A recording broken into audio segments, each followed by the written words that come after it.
છેલ્લે આપણે fundamental પાર્ટિકલ્સના properties અને ગુણધર્મની વાત કરી. હવે આજે આપણે પરમાણુના થોમ્સન નમૂના વિશે ડિસ્કશન કરીએ. છેલ્લે તમને એવું કીધેલું કે જ્યારે ઇલેક્ટ્રોન, પ્રોટોન અને ન્યુટ્રોનની શોધ થઈ ગઈ પછી એટમિક મોડલ્સની આપણે વાત કરેલી કે પરમાણુય નમૂના. એમાં સૌથી પહેલાં આ ત્રણેય પાર્ટિકલની શોધ થયા પછી થોમ્સન નામના વૈજ્ઞાનિકે કે જેણે ઇલેક્ટ્રોનની શોધ કરી એણે પરમાણુનો નમૂનો આપવા માટેનો પ્રયત્ન કરેલો. 1898માં જે થોમ્સને એવું કહ્યું કે પરમાણુ એ ગોળાકાર ધરાવે છે. બરાબર. 1898માં જે થોમ્સને એવું કહ્યું કે પરમાણુ કેવો છે? ગોળાકાર. કે જેની ત્રિજ્યા, રેડિયસની વાત કરીએ તો ત્રિજ્યા આશરે 10⁻⁻10 મીટર છે. એક અંદાજિત ત્રિજ્યા છે પરમાણુની 10⁻⁻10 મીટર, કે જે ખૂબ જ સૂક્ષ્મ માપ છે. અને આ જે ગોળાકાર ભાગ છે તેમાં ધન વીજભાર એક સરખી રીતે વહેંચાયેલો છે. ગોળાકાર ભાગની અંદર આપણે ફિગર દ્વારા એને સમજવાનો પ્રયત્ન કરીએ. જે થોમ્સન છે કે જેને 1906માં આ વૈજ્ઞાનિકને 1906માં ભૌતિક શાસ્ત્રનું નોબેલ પ્રાઇઝ આપવામાં આવેલું. નોબેલ પ્રાઇઝ, પારિતોષિક 1906નું. અને એ પણ વાયુઓનું વિદ્યુતનું વહન, વાયુઓથી વિદ્યુત વહન, વાયુઓથી વિદ્યુત વહનના સંશોધન માટેનું 1906નું ફિઝિક્સનું નોબેલ પ્રાઇઝ આ વૈજ્ઞાનિકને આપવામાં આવેલું. હવે આપણો જે આ ચેપ્ટર છે ને એ ઇનઓર્ગેનિક કેમિસ્ટ્રીનું ચેપ્ટર છે. અને આ ચેપ્ટરમાં આજે આપણે પરમાણુની રચનાની વાત કરીએ છીએ એ ફિઝિક્સની અંદરય આવે છે અને કેમિસ્ટ્રીની અંદર પણ આવે છે. એટલે આમાં જે કંઈ આ ચેપ્ટરમાં સંશોધનો થયા છે, જે કંઈ વૈજ્ઞાનિકોને નોબેલ પ્રાઇઝો મળ્યા છે, જે કંઈ વૈજ્ઞાનિકો આ ચેપ્ટરમાં આવશે એ બધા જ વૈજ્ઞાનિકો ફિઝિક્સના એટલે કે ભૌતિક શાસ્ત્રીઓ છે. પણ આ ચેપ્ટર શું કામ કેમિસ્ટ્રીમાં આવે છે? કારણ કે આપણે પરમાણુ અને ઇલેક્ટ્રોન સાથે સંકળાયેલા છીએ કેમિસ્ટ્રીની અંદર.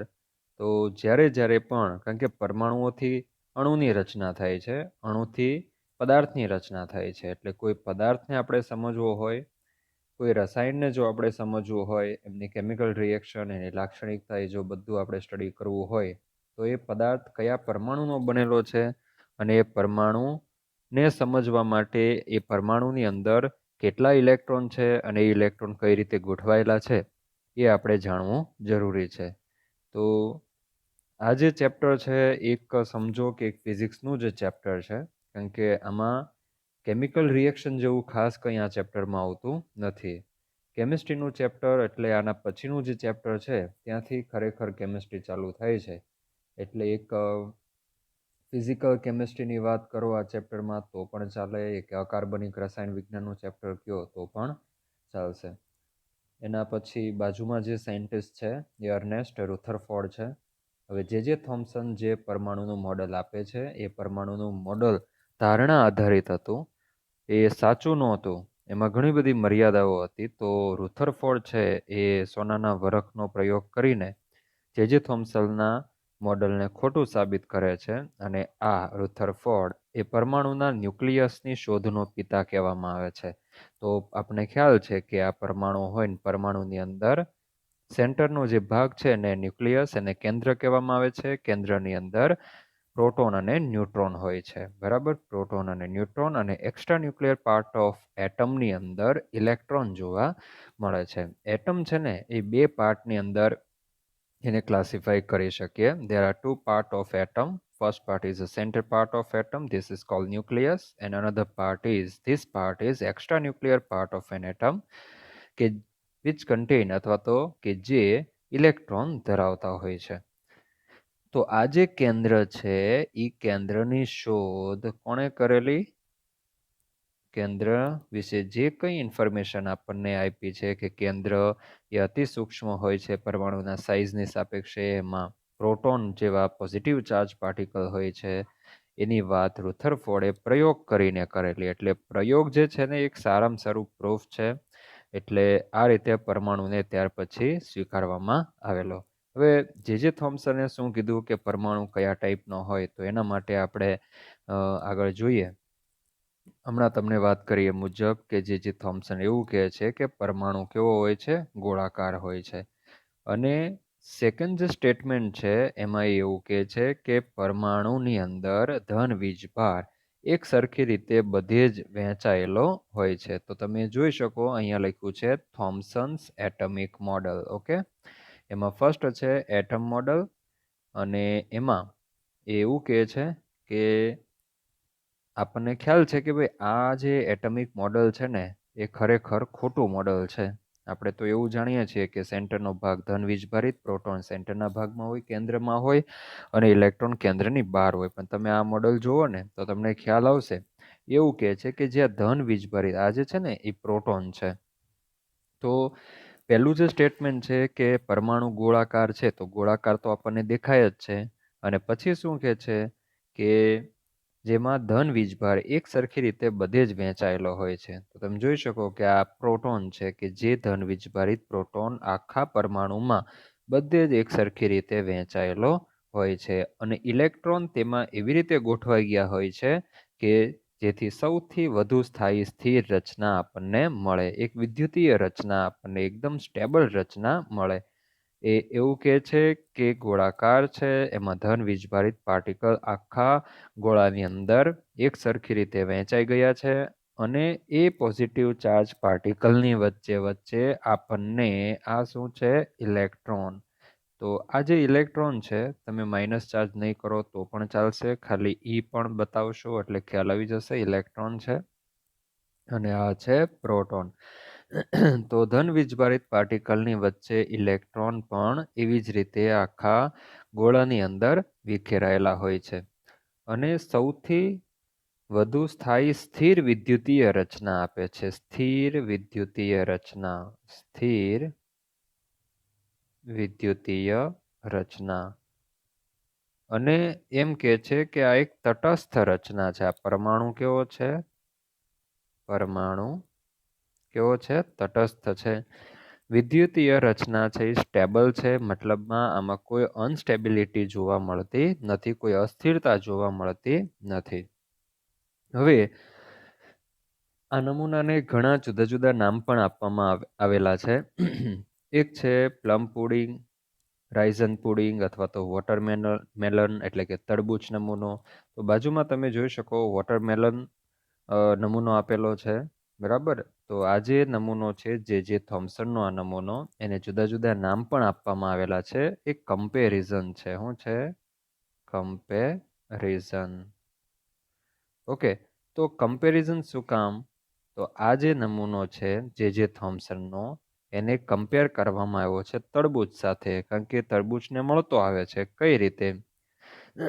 અત્યારે આમ જુઓ તો લાંબા લંબગોળ તરબૂચ આવી ગયા છે, પણ આપણને ખ્યાલ હોય તો અમુક જે પેલા આગળના વર્ષોમાં જે ગ્રીન તરબૂચ આવતા, બરાબર, ગોળાકાર તરબૂચ આવતા. તો એ ગોળાકાર તરબૂચ, એ ગોળો એટલે એ પરમાણુ સમજી લો, બરાબર. અને એ તરબૂચને આપણે જ્યારે કાપીએ છીએ વિદેશોની અંદર, તો આજે પટ્ટાવાળા તરબૂચ હોય એ પણ ગોળાકાર હોય છે. આપણે ત્યાં પટ્ટાવાળા તરબૂચ લંબગોળ હોય છે. પણ આપણે એક સમજી લઈએ કે ભાઈ ચાલો આ એક તરબૂચ છે એ ગોળાકાર છે. અને એ તરબૂચને કાપવામાં આવે છે તો તમને ખ્યાલ હોય છે કે રેડ ભાગ નીકળશે, અને એ રેડ ભાગની અંદર તરબૂચના બિયાઓ આખા રેડ ભાગની અંદર વહેંચાયેલા હોય છે. તો આ જે રેડ ભાગ છે ને એને શું કહેવામાં આવે છે, પોઝિટિવ ચાર્જ ધરાવતું એક પ્રોટોન એવું કહી શકાય. એક સરખામણી છે, કારણ કે નમૂનો તરબૂચ સાથે મળતો આવે છે ને, એટલે એને તરબૂચ નમૂનો પણ કહેવામાં આવે છે. તો આજે આ ફ્લુઇડ છે, ધન વીજભાર રીત જે ફ્લુઇડ છે, દ્રવ્ય છે, એ પ્રોટોન છે. આખું જે તમને ઓરેન્જ દેખાય છે ને એ ધન વીજભારિત ફ્લુઇડ કે જે પ્રોટોન રૂપી ફ્લુઇડ છે, અને એની અંદર આ નેગેટિવ ચાર્જ ધરાવતા ઇલેક્ટ્રોન આખા ભાગની અંદર ધન વીજભારિત ભાગની વચ્ચે વહેંચાયેલા છે. તો તમને સેમ એવું જ દેખાય. હું આ જે રેડ કલરનો ભાગ છે બતાવ્યું છે, અહીંયા જોઈ શકો કે ભાઈ આ રેડ કલરનો ભાગ છે ને એ પોઝિટિવ ચાર્જ ભાગ છે, અને બીયા છે એ ઇલેક્ટ્રોન છે, કે જે ઇલેક્ટ્રોન ધન વીજભારિત જે આખો ભાગ છે ફ્લુઇડ છે એની વચ્ચે વિખેરાયેલા છે. તો આ મળતું આવતું હોવાથી જે થોમ્સનના નમૂનાને શું કહેવામાં આવે છે? વોટર મેલન નમૂનો પણ કહેવામાં આવે છે, તરબૂચ નમૂનો પણ કહેવામાં આવે છે. એ સિવાય જો વાત કરીએ તો થોમ્સન એટમિક મોડેલ, તો એને તરબૂચ નમૂનો તો કહેવાય જ છે, પણ એ સિવાય એને પ્લમ પુડિંગ અથવા તો રાઇઝનની પુડિંગ નમૂનો પણ કહેવામાં આવે છે. હવે આ પ્લમ એટલે શું? પુડિંગનો મતલબ ભરવું એવો થાય, બરાબર, ભરવું. તમને કદાચ ખ્યાલ હોય તો આ પુડિંગ એક રસોડા કિચન સાથે પણ સંકળાયેલો શબ્દ છે. જ્યારે સમોસા બનાવવામાં આવે ત્યારે એક રોટલીનું શંકુ આકારનું પડ લેવામાં આવે અને એની અંદર આપણે મસાલાનું પુડિંગ કરીએ છીએ. જે આપણા ગર્લ સ્ટુડન્ટ છે એમને ખબર હશે, આ શબ્દ એણે સાંભળ્યો હશે. તો સમોસાની અંદર તમે મસાલાનું શું કરો છો? પુડિંગ કરો છો. તો આ પ્લમ પુડિંગ, બરાબર, અથવા રાઇઝન પુડિંગ, પ્લમ પુડિંગ, બંને અથવામાં તમે રાઇઝન પુડિંગ પણ કહી શકો, પ્લમ પુડિંગ પણ કહી શકો. અને પ્લમ એટલે એક ફ્રૂટ સાથે સંકળાયેલ શબ્દ છે, બરાબર. પ્લમ એટલે એક શું કહેવાય, આલુ આવે ને, એ આલુને પ્લમ કહેવામાં આવે છે.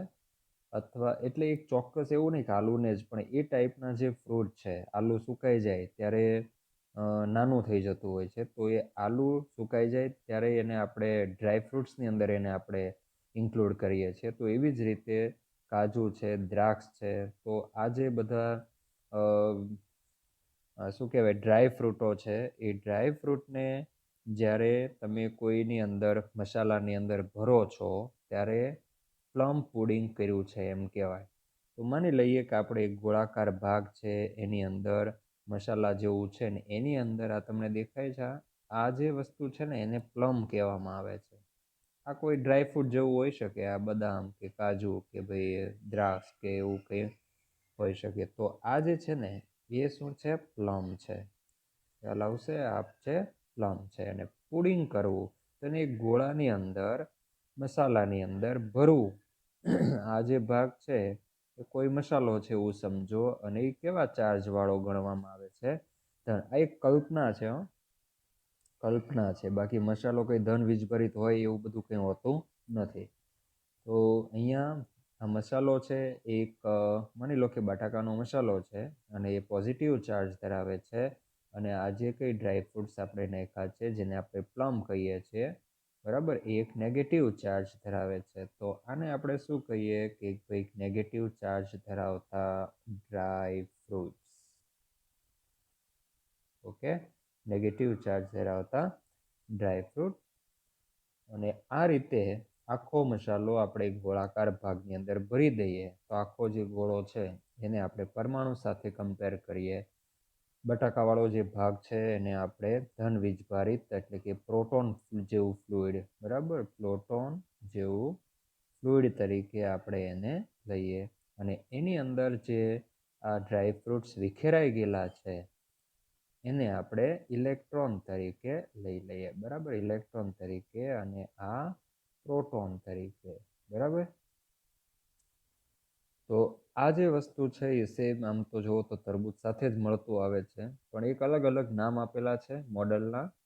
અને આ એક થોમ્સનની એક કલ્પના જેવું હતું કે ભાઈ આ રીતે ધન વીજભારિત પ્રોટોનની વચ્ચે ઋણ વીજભારિત ઇલેક્ટ્રોન આખા પરમાણુની અંદર વિખેરાયેલા હોય છે. પણ આપણે માનીએ છીએ કે આ અત્યારે સાચું નથી. હવે જો આ નમૂનાની એક અગત્યની બાબત એ હતી કે પરમાણુનું દળ એક સરખી રીતે બધે જ વહેંચાયેલું છે. તમે અહીંયા જોઈ શકો કે ધન વીજભારિત પાર્ટિકલ આખા ગોળાની અંદર વિખેરાયેલા છે. એનો મતલબ એવો થયો કે પ્રોટોન છે ને, તમે આગળનું આ જે સ્ટડી કરી ગયા છો ગઈકાલે આપણે આ ટેબલ જોયું, ફંડામેન્ટલ પાર્ટિકલ્સની કેરેક્ટરિસ્ટિકનું ટેબલ. એમાં તમે આ છેલ્લી કોલમ જુઓ. છેલ્લી કોલમની અંદર તમને દેખાશે અહીંયા કે આશરે સાપેક્ષ દળ છે. તો ઇલેક્ટ્રોનનું જે દળ છે ને એ પ્રોટોન અને ન્યુટ્રોનની સાપેક્ષે કેવું ગણવામાં આવે છે? 0 ગણવામાં આવે છે. બરાબર, એટલે પ્રોટોન છે એ દળ ધરાવે છે. અને અત્યારે જે થોમ્સનનો જે નમૂનો છે એમાં પ્રોટોન અને ઇલેક્ટ્રોનની જ વાત કરવામાં આવે છે, ન્યુટ્રોનની વાત અહીંયા કરવામાં આવતી નથી. તો અહીંયા તમે જોઈ શકો કે પ્રોટોનની સાપેક્ષે ઇલેક્ટ્રોનનું દળ અવગણી શકાય એટલું ઓછું, એટલે કે 0 જ ગણી શકાય. પ્રોટોનની સાપેક્ષે ઇલેક્ટ્રોનનું દળ કેવું ગણી શકાય? 0 ગણી શકાય. તો આખું જે દળ છે એ કોના ઉપર ડિપેન્ડ કરે? પ્રોટોન ઉપર. અને દળવાળા જે કણ છે એ તો આખા નમૂનામાં એક સરખી રીતે વહેંચાઈ ગયેલા છે. એટલે આ જે થોમ્સનનો જે નમૂનો છે એમાં મહત્વની બાબત એ હતી કે દળ છે ને આખા નમૂનામાં, આખા પરમાણુમાં એક સરખી રીતે વહેંચાયેલું છે એવું ધારવામાં આવેલું. બરાબર, એવું નથી કે ભાઈ હા આ બાજુ પ્રોટોનની સંખ્યા બહુ વધારે હોય, અહીંયા પ્રોટોન બહુ વધારે હોય, આટલા ભાગમાં તો આટલા ભાગમાં દળ વધુ હોય, આટલા ભાગમાં દળ એકદમ ઓછું હોય, એવું નહીં. ત્યાં એવું ધારવામાં આવેલું, ધારણા છે ભાઈ, અહીંયા કોઈ પ્રયોગનું કોઈ પ્રૂફ નથી અથવા પ્રાયોગિક પ્રેક્ટિકલી પ્રૂફ નથી. તો ધન વીજભારિત કણો આખા નમૂનામાં એક સરખી રીતે વહેંચાયેલા હોવાથી આખા નમૂનામાં દળનું એક સરખું વિતરણ થયેલું છે. તો આપણે નમૂનાની જે કેરેક્ટરિસ્ટિક છે, લાક્ષણિકતા છે, એમાં શું કહી શકીએ કે ભાઈ દળ છે એ સમાન રીતે વહેંચાયેલું છે. ઓકે, બીજા નંબરની અંદર વાત કરીએ તો આ જે નમૂનો જે થોમ્સનનો છે એ તટસ્થતા સમજાવે છે. એટલે કે આ નમૂનો કેવો છે? તટસ્થ, વીજભારની દ્રષ્ટિએ તટસ્થ છે.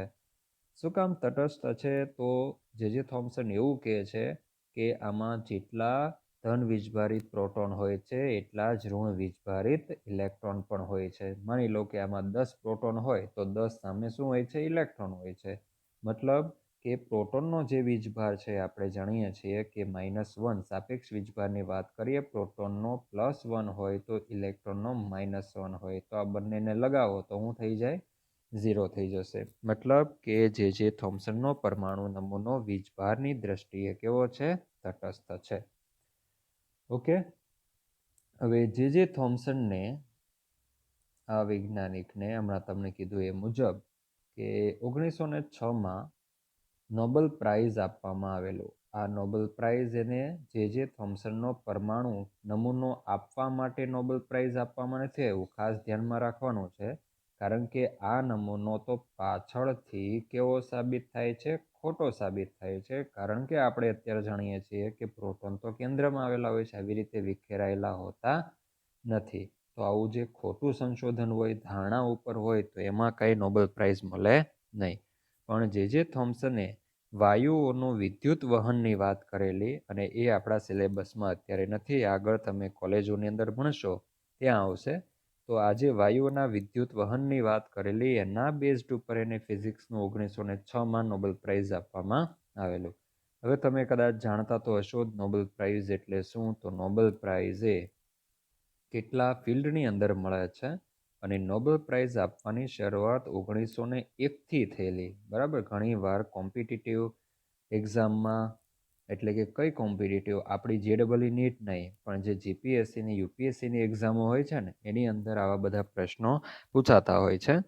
જે ગવર્મેન્ટની એક્ઝામો હોય છે, તમે એન્જિનિયરિંગ કરીને પછી જ્યારે કોઈ કંપનીમાં ઇન્ટરવ્યૂ માટે જાઓ, એની રિટન ટેસ્ટ આપો છો, તો એ કંપનીમાં જનરલ નોલેજનો પણ એક પોર્શન હોય છે. એની અંદર આવા બધા જનરલ નોલેજમાં પ્રશ્નો પૂછાતા હોય છે કે નોબેલ પ્રાઇઝ આપવાની શરૂઆત ક્યારથી થઈ? 1901માં. કેમિસ્ટ્રીનું સૌથી પહેલું નોબેલ પ્રાઇઝ વોન્ટહોફ નામના વૈજ્ઞાનિકને મળેલું. હવે વધારે ડિટેલમાં નોબેલ પ્રાઇઝ ક્યાંથી આવ્યું, શું આવ્યું, એ આપણે જ્યારે ફેસ ટુ ફેસ ક્લાસની અંદર મળીશું ત્યારે હું તમને એના વિશે ડિસ્કશન કરીશ. મને જરાક યાદ કરાવજો કે નોબેલ પ્રાઇઝ વિશે આપણે ડિસ્કશન કરવાનું છે. ઓકે, સો કેમિસ્ટ્રીની અંદર એટલે કે રસાયણ વિજ્ઞાનની અંદર અને સૌથી પહેલું કેમિસ્ટ્રીનું નોબેલ પ્રાઇઝ વોન્ટહોફ નામના સાયન્ટિસ્ટને મળેલું. બરાબર. હવે આ વોન્ટહોફ વૈજ્ઞાનિક છે ને એ 12મા ધોરણમાં દ્રાવણ નામનું ચેપ્ટર આવે છે. કયું ચેપ્ટર? દ્રાવણ. બીજું ચેપ્ટર છે 12મા ધોરણનો પહેલા ભાગનું બીજું ચેપ્ટર દ્રાવણ. એમાં વોન્ટહોફના થિયરી આવે છે, એમના ઇક્વેશનો આવે છે, એ વૈજ્ઞાનિકને મળેલું. બીજા નંબરની અંદર ભૌતિક વિજ્ઞાનની અંદર શેમાં? ભૌતિક વિજ્ઞાન. બરાબર. ત્રીજું જે ફિલ્ડ છે નોબેલ પ્રાઇઝનું એ છે મેડિસન અથવા તો તમે મેડિકલ ફિલ્ડ પણ કહી શકો. અને મેડિકલ ક્ષેત્રની અંદર આમાં તમારું બાયોલોજી પણ આવી જાય છે. બાયોલોજી જે છે ને એ મેડિકલ ફિલ્ડની અંદર આવી જાય છે. આની અંદર વનસ્પતિ છે, હ્યુમન બોડી છે, પ્રાણીઓ છે, એના અંગે જે કંઈ સંશોધનો થતા હોય એમાં એક ત્રીજા નંબરનું નોબેલ પ્રાઇઝ. અને ચોથું જે ફિલ્ડ છે એ શાંતિનું નોબેલ પ્રાઇઝ છે, શાંતિ માટેનું. અને પાંચમું જે છે એ અર્થશાસ્ત્ર માટેનું છે. બરાબર. આપણા દેશના પશ્ચિમ બંગાળના અર્થશાસ્ત્રી અમર્ત્ય સેન, આ એક જ વ્યક્તિ છે, અમર્ત્ય સેન, એમને અર્થશાસ્ત્રનું નોબેલ પ્રાઇઝ મળેલું. બીજા કેમિસ્ટ્રીમાં પણ ભૌતિક વિજ્ઞાનની અંદર, બાયોલોજીની અંદર નોબેલ પ્રાઇઝો આપણા દેશના વૈજ્ઞાનિકોને મળેલા. એમાં અમુક જે લોકો છે એ આપણા દેશમાં જન્મેલા પરંતુ એનું નાગરિકત્વ બીજા દેશનું હતું ત્યારે એમને નોબેલ પ્રાઇઝ મળેલા, એટલે એ આપણા દેશને મળ્યું છે એમ ના કહેવાય. પણ ફિઝિક્સની અંદર સર સીવી રામન, સર સીવી રામન, બરાબર, આ વૈજ્ઞાનિક સાઉથ ઇન્ડિયાના હતા. સરનો ખિતાબ પણ ઇંગ્લેન્ડની રાણીએ એને આપેલો. બહુ જ મહાન સાયન્ટિસ્ટ હતા. બરાબર. તો આ જે રામન છે ને એ વૈજ્ઞાનિકે રામન અસરની શોધ કરેલી. તો આ રામન અસરની શોધ કરવા બદલ બહુ જબરજસ્ત શોધ હતી, એ બદલ એને ફિઝિક્સનું નોબેલ પ્રાઇઝ આપવામાં આવેલું. તો આમ જુઓ તો કેમિસ્ટ્રી, ફિઝિક્સ અને બાયોલોજીની અંદર, મેથેમેટિક્સની અંદર, ઇંગ્લિશની અંદર નોબેલ પ્રાઇઝ આપવામાં આવતા નથી. સો નાવ નેક્સ્ટ હવે આપણે જે ડિસ્કશન કરીએ એ ટોપિક છે તમારી ટેક્સ્ટબુકની અંદર તમે જોજો પરમાણુનો જે થોમ્સન નમૂનો છે એની સામે એ પેજ ઉપર એ ગ્રીન ભાગની અંદર આપેલું છે. તો આ જે ભાગ છે ને એ તમારે એવોઇડ નથી કરવાનો. આમાંથી પણ MCQ પૂછાય એટલે એને પણ આપણે ધ્યાનમાં લેવાનો છે. તો હવે એ ભાગ તરફ આપણે જઈએ. એમાં સૌથી પહેલા વિલ્હેમ રોન્ટજન નામના સાયન્ટિસ્ટ આવે છે.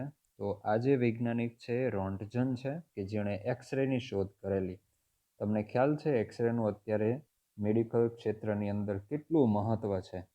કંઈ પણ આપણને થયું હોય, છાતીમાં દુખાવો થતો હોય તો આપણે એક્સરેનો ઉપયોગ કરીને કફ છે કે નહીં એ આપણે જાણી શકીએ છીએ. કંઈ ભાંગ્યું તૂટ્યું હોય, હાડકું તૂટ્યું હોય તો કઈ જગ્યાએ તિરાડ થઈ છે એ પણ આપણે એક્સરેનો ઉપયોગ કરીને જાણી શકીએ છીએ. કદાચ તમે આગળના ધોરણમાં 9મા 10મામાં એક્સરે વિશે સ્ટડી કરી ગયા છો. આલ્ફા કણ, બીટા કણ અને ગેમા કિરણો વિશે પણ તમે જાણતા હશો. તો અહીંયા રોન્ટજન નામના વૈજ્ઞાનિક એણે જે એક્સરેની શોધ કરી, કઈ રીતે એક્સરેની શોધ કરી. તમને ખ્યાલ છે કે એક્સરે એ ખૂબ જ ઊંચી ઉર્જા ધરાવતા વિકિરણો છે. અને આ જે વિકિરણો છે એ આપણા બોડીમાંથી જ્યારે ઇન્સિડેન્ટ કરવામાં આવે છે બોડી પર, ત્યારે એ આપણું જે માંસવાળો ભાગ છે એમાંથી પાસ થઈ જાય છે, પરંતુ હાડકામાંથી પાસ થઈ શકતા નથી. એટલા માટે તમે જોઈ શકો કે અહીંયા રોન્ટજને હાથ રાખેલો છે અને એની ઉપર એક્સરે ઇન્સિડેન્ટ કરવામાં આવે છે તો માંસમાંથી પસાર થઈ જશે, એટલે માંસ નહીં દેખાય. પણ આડું કોણ આવે છે? આ હાડકાં આડા આવે છે. હાડકામાંથી પસાર નથી થતા એટલે હાડકાની છબી ઉત્પન્ન થાય છે, હાડકાનું ચિત્ર ઉત્પન્ન થાય છે. તો ખૂબ જ ઇમ્પોર્ટન્ટ શોધ કરેલી. અને હવે એ કઈ રીતે, ક્યારે, એના માટે આપણે જોઈએ તો 19મી સદીની શરૂઆતમાં 1845થી 1923 એ રોન્ટજન નામના વૈજ્ઞાનિકનો જીવનકાળ હતો. એમાં 1895માં દર્શાવ્યું કે કેથોડ કિરણ ઇલેક્ટ્રોન નળીમાં રહેલા પદાર્થ સાથે અથડાય છે ત્યારે તે કેથોડ નળીની બહાર ગોઠવેલા પ્રસ્ફુરિત પદાર્થને પ્રસ્ફુરિત કરે છે. રોન્ટજને આ વિકિરણનો સ્વભાવ ખબર નહોતી, એટલા માટે આ વિકિરણનું નામ એણે એક્સરે આપ્યું. બરાબર, એનો સ્વભાવ શું છે, શેનું બનેલું છે, બરાબર, એ વિદ્યુત અને ચુંબકીય ક્ષેત્રમાં વિચલન પામે છે કે નહીં એ કંઈ ખબર નહોતી, એટલે એણે એક્સ નામ આપી દીધું. એના પરથી આને આપણે હજી સુધી એક્સરે તરીકે ઓળખીએ છીએ. તો આ ફિગરની અંદર તમે એનું સેટઅપ જોઈ શકો છો. જો અહીંયા કે એક ગ્લાસની ટ્યુબ છે. હવે આ જે સેટઅપ છે ને એ આપણે માઇકલ ફેરાડેની જે કેથોડ ટ્યુબ સ્ટડી કરી ગયા ને એના જેવું જ સેટઅપ છે. આ બાજુ થોડીક લો વોલ્ટેજ બેટરી જોડેલી છે અને કાચની એક આખી ટ્યુબ છે. ટંગસ્ટન ફિલામેન્ટ જુઓ તમે, આ જે આખી આ ભાગ છે ને આ એ મોલિબ્ડેનમનું બનેલું છે. શેનું? મોલિબ્ડેનમ, એટલે કે એમઓ. મોલિબ્ડેનમ ધાતુ એ ડી વિભાગની ધાતુ છે અને આ જે આખો પાઇપ જેવું તમને દેખાય છે એ એમો ધાતુની બનેલી છે અને એની અંદર તમને ટંગસ્ટન ફિલામેન્ટ દેખાય છે. બરાબર, ટંગસ્ટન ધાતુ, ટંગસ્ટનનો સિમ્બોલ ડબલ્યુ થાય કે જેનું મેલ્ટિંગ પોઈન્ટ, ગલન બિંદુ ખૂબ જ ઊંચું છે. તો આ જે ફિલામેન્ટ છે એ ગરમ થાય ને તો પણ એ પીગળી જતો નથી. હવે આગળ જોઈએ આપણે તો આ બાજુ એની સામે હવે આ જે ફિલામેન્ટ છે ને એને તમે બેટરી વડે ગરમ કરશો, બરાબર, બેટરીનો એક છેડો આ ફિલામેન્ટના એક છેડા સાથે, બેટરીનો બીજો છેડો ફિલામેન્ટના બીજા છેડા સાથે જોડવામાં આવે છે. બેટરી સ્ટાર્ટ કરવામાં આવે તો આ ફિલામેન્ટ ગરમ થશે. ગરમ થવાથી એમાંથી કેથોડ કણો બહાર નીકળશે, એટલે કે ઇલેક્ટ્રોન. હવે આપણે ખબર છે કે ભાઈ કેથોડ કણ એટલે શું છે? ઇલેક્ટ્રોન. તો એ બહાર નીકળશે અને સામેની સાઈડ એને અથડાવવામાં આવે છે. તો અથડાવવા માટેનો જે ટાર્ગેટ છે ને એ આપણે અહીંયા લીધેલો છે, ખૂબ જ ઊંચું મેલ્ટિંગ પોઈન્ટ ધરાવતો કે જે સહેલાઈથી મેલ્ટ ન થઈ જાય એવી રીતે એને અહીંયા ત્રાસો રાખવામાં આવે છે. ના, જો એક મિનિટ, અહીંયા ટંગસ્ટન ફિલામેન્ટ છે એને એ બેટરીના એક છેડા સાથે અને બીજો જે છેડો છે એને આપણે અહીંયા કોપર સાથે જોડીએ છીએ અને કોપરની સાથે ટાર્ગેટ મેટલ અહીંયા એટેચ કરવામાં આવેલી છે. અને આ બાજુની સાઈડ તમે જોઈ શકો, આ જે પાઇપ છે ને એની અંદર પાણીનો પ્રવાહ ચાલુ રાખવામાં આવે છે. જો આ તમને કથ્થઈ કલરનું જે દેખાય છે આ વસ્તુ એ કોપરની આખી ટ્યુબ છે, તાંબાની ટ્યુબ છે અને તાંબાનો આ બ્લોક છે ને એની સાથે ઊંચું મેલ્ટિંગ પોઈન્ટ ધરાવતું કોઈ ટાર્ગેટ ધાતુને અહીંયા એટેચ કરવામાં આવેલી છે. હવે શું થશે કે અને એ જે ટાર્ગેટ મેટલ છે એ શેના તરીકે વર્તશે? એનોડ તરીકે. અને કેથોડિક જે આ ફિલામેન્ટ છે એમાંથી શું નીકળશે? ઇલેક્ટ્રોન નીકળશે અને એટ્રેક્ટ થશે એનોડિક ટાર્ગેટ તરફ અને ત્યાં એમાં ચાલ્યા જશે અને ત્યાંથી એ આમાંથી કોપર એ વિદ્યુતનું કેવું છે? વાહક છે. એટલે આ ઇલેક્ટ્રોન અહીંયાથી જઈ ફરી પાછી આ જે નળી છે, સોરી, આ જે શું કહેવાય, કોપરની જે ટ્યુબ છે એ વિદ્યુતની વાહક છે, એમાંથી ઇલેક્ટ્રોનનું પ્રસરણ થશે. એટલા માટે ઇલેક્ટ્રોન આમાંથી જઈને એની સાથે જોડેલ જે તાર છે એ તાર મારફતે પાછા એ ક્યાં ચાલ્યા જશે? અહીંયા. ઓકે, એ તારને અહીંયા જોડેલો છે અને એ તાર પાછો આમાંથી ઇલેક્ટ્રોન ચાલ્યા જશે આની અંદર, ફરી પાછા ઇલેક્ટ્રોન આમાંથી નીકળશે, ફરી પાછા અહીંયા જશે, અહીંયાથી આમ આવશે, ફરી પાછા અહીંયાથી આ રીતે પાછા ચાલ્યા જશે. તો આ ટાઈપનું એક સેટઅપ કરેલું છે અને આ જે પાણીનું વહન પામતી એક ટ્યુબ છે આમાં શું હોય છે? વોટર. વોટર એટલા માટે કારણ કે જ્યારે ઇલેક્ટ્રોન આની સાથે અથડાય છે ને તો આ ભાગ એકદમ ગરમ થઈ જશે અને એ હીટ આ બાજુ પ્રસરણ પામશે. તો અહીંયા જો આપણે કોપરને ઠંડુ કરીએ તો ધીમે ધીમે આ ભાગ પણ થોડો ઠંડો રહેશે, એકદમ ગરમ થઈ જશે નહીં. એટલા માટે એને પાણીની પાઇપ સાથે, ઠંડા પાણીની પાઇપ સાથે જોડી દેવામાં આવે છે, કોપરનો આ છેડો. સામેથી તમે જોઈ શકો છો કે આ રીતે એનું કન્સ્ટ્રક્શન ને જે કંઈ ગોળો છે એની અંદર પ્રેશર રાખવામાં આવે છે 10⁻⁶ mm જેટલું. બરાબર, અને બીજું અહીંયા તમે જોઈ શકો, બેટરી સ્ટાર્ટ કરશો એટલે આ જે ફિલામેન્ટ છે એ ચાલુ થશે અને એમાં આ ગ્રીન કલરના છે ઇલેક્ટ્રોન છે, ઇલેક્ટ્રોન આમાંથી છૂટવાની શરૂઆત થઈ જશે.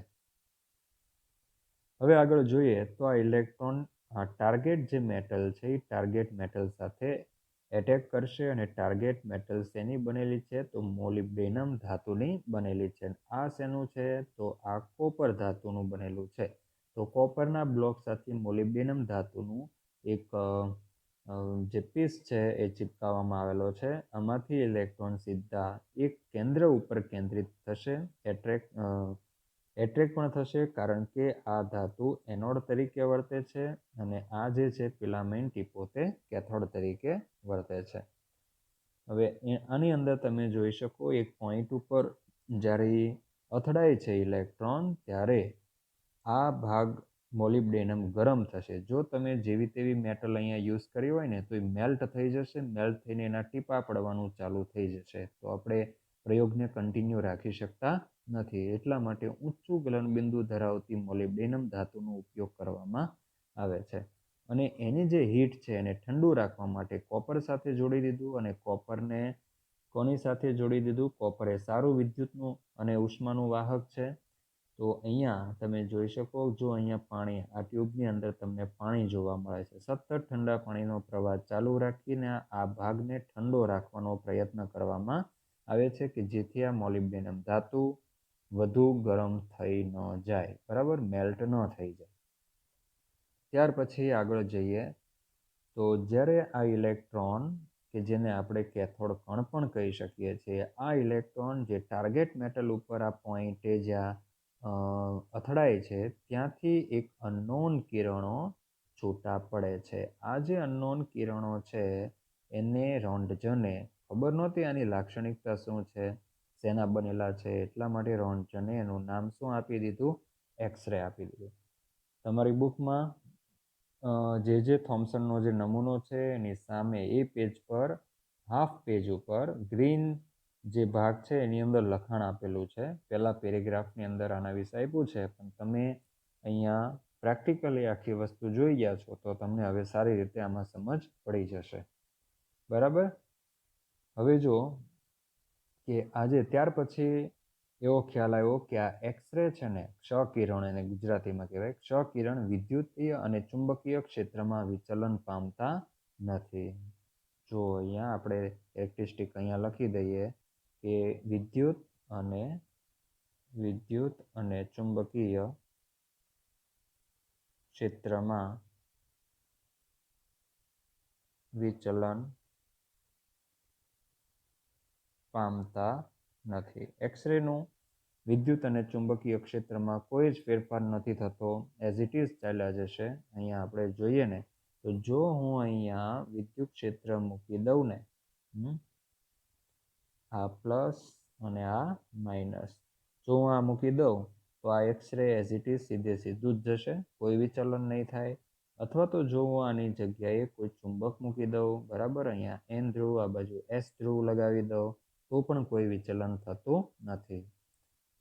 બીજું કે આ જે એક્સરે છે એની વિભેદન શક્તિ, પેનેટ્રેટિંગ જે પાવર છે એ ખૂબ જ હાઈ છે. એની વિભેદન શક્તિ પેનેટ્રેટિંગ પાવર, વિભેદન શક્તિ ખૂબ ઊંચી છે. વિભેદન શક્તિ એટલે શું? કોઈ ઓબ્જેક્ટ છે, કોઈ પદાર્થ છે, એ પદાર્થમાંથી પસાર થવાની જે પાવર છે, શક્તિ છે, અને વિભેદન શક્તિ કહેવામાં આવે છે. હવે જો તમે આ ફિગરની અંદર જોયું અહીંયા કે ભાઈ આ હાથ રાખ્યો છે અને આ બાજુથી એક્સરે ઇન્સિડન્ટ કરવામાં આવે છે, તો આપણું જે હાથમાં માંસવાળો ભાગ છે, સ્નાયુવાળો ભાગ છે, એમાંથી આ પસાર થઈ જશે એક્સરે, બરાબર. એક્સરે એમાંથી પસાર થઈ જાય એનો મતલબ કે એક્સરેની વિભેદન શક્તિ ખૂબ જ સારી છે. આપણું જે માંસ છે શરીરનું, બરાબર, તમે જોજો છાતીનો ફોટો પાડજો, પેટનો ફોટો પાડજો તો પેટમાં તો ઘણી બધી ચરબી માંસ હોય છે, છતાં પણ એ ભાગમાંથી પણ એક્સરે એને ભેદી જાય છે, એનું ભેદન કરી દે છે. તો આ ભેદન કરી દેતું હોવાથી એની વિભેદન શક્તિ ખૂબ જ સારી છે એવું કહેવામાં આવે છે. પણ હાડકા જેવો જે નક્કર પદાર્થ છે ને એનું એ વિભેદન નથી કરી શકતો, એટલે કે હાડકામાંથી પસાર નથી થઈ શકતું, એટલે જ આપણને હાડકાનું શું મળે છે? ચિત્ર મળે છે. અને બીજું નેક્સ્ટ જે કેરેક્ટરિસ્ટિક છે એ છે વિભેદન શક્તિ ખૂબ ઊંચી છે. હવે વિભેદન શક્તિ ઊંચી ત્યારે જ હોય કે એની તરંગ લંબાઈ ટૂંકી હોય. તરંગ લંબાઈ કેવી છે? ટૂંકી છે. અને જ્યારે તરંગ લંબાઈ ટૂંકી હોય ને ત્યારે ઊંચી ઉર્જા ધરાવે, ઊંચી ઉર્જા ધરાવતા વિકિરણો છે. અને હજુ જો હું અહીંયા એડ કરું, તમારી બુકમાં નથી આપ્યું પણ આ જે વસ્તુ હું એડ અહીંયા કરું છું કે આ જે કિરણો છે એ દળ રહિત છે. દળ રહિત છે, બરાબર. હજુ એડ કરું છું દળ રહિત છે અને ચાર્જ રહિત છે. જો કે અહીંયા આવી ગયું વિદ્યુત અને ચુંબકીય ક્ષેત્રમાં વિચલન નથી પામતા, એનો મતલબ કે ચાર્જ વિહીન છે. અને દળ રહિત છે, એને કોઈ દળ નથી, બરાબર. તો તમને કદાચ ખ્યાલ હોય E is equal to H nu. Max Planck નામના સાયન્ટિસ્ટે આ સૂત્ર આપેલું, is equal to hc upon lambda. તો E એટલે એનર્જી, વિકિરણની ઉર્જાની વાત થાય, અને આ વિકિરણની તરંગ લંબાઈ છે. તો જો આ બંને વ્યસ્ત પ્રમાણમાં, કારણ કે આ બંને કોન્સ્ટન્ટ છે, આ બંને અચળ છે, તો આ અચળ હોય ને તો E અને તરંગ લંબાઈ બંને એકબીજાના વ્યસ્ત પ્રમાણમાં હોય. તો જો તરંગ લંબાઈ ટૂંકી હોય તો ઉર્જા કેવી હોય? વધુ હોય. તો એવું જ થયું ને, જો તરંગ લંબાઈ કેવી છે? ટૂંકી છે, તો ઉર્જા કેવી છે? ઊંચી ઉર્જા ધરાવે છે. અને ઊંચી ઉર્જાને લીધે એની વિભેદન શક્તિ પણ કેવી છે? ઊંચી છે. તો આ વસ્તુ થઈ એક્સરે વિશેની સંપૂર્ણ માહિતી. કઈ રીતે એનું સંશોધન થયું, કોણે સંશોધન કર્યું, તમે એનો ફોટો પણ જોઈ લીધો, બરાબર. વિલ્હેમ રોન્ટજન સાયન્ટિસ્ટ, એનો ઉપયોગ શું થાય એ પણ આપણે ખ્યાલ છે. મેડિકલ ફિલ્ડની અંદર ખૂબ જ ઇમ્પોર્ટન્ટ છે એક્સરે, અને એમની લાક્ષણિકતાઓ પણ આપણે જોઈ લીધી. અહીંયા આપણે એક્સરેના શું કહી શકીએ? ગુણધર્મો. આ એક્સરેના ગુણધર્મો છે. અને જો તરંગ લંબાઈની વાત કરવી હોય તો લગભગ 0.1 નેનોમીટર જેટલી ટૂંકી તરંગ લંબાઈ ધરાવે છે. હવે ત્યાર પછીની વાત કરીએ આપણે તો હેનરી બેકવેરેલની વાત કરીશું, બરાબર. Henry, okay. હવે આપણે એક કામ કરીએ કે બાકીનું છે હેનરી બેકવેરેલ અને આલ્ફા બીટા અને ગેમા, એને આપણે નેક્સ્ટ લેક્ચરમાં રાખીશું.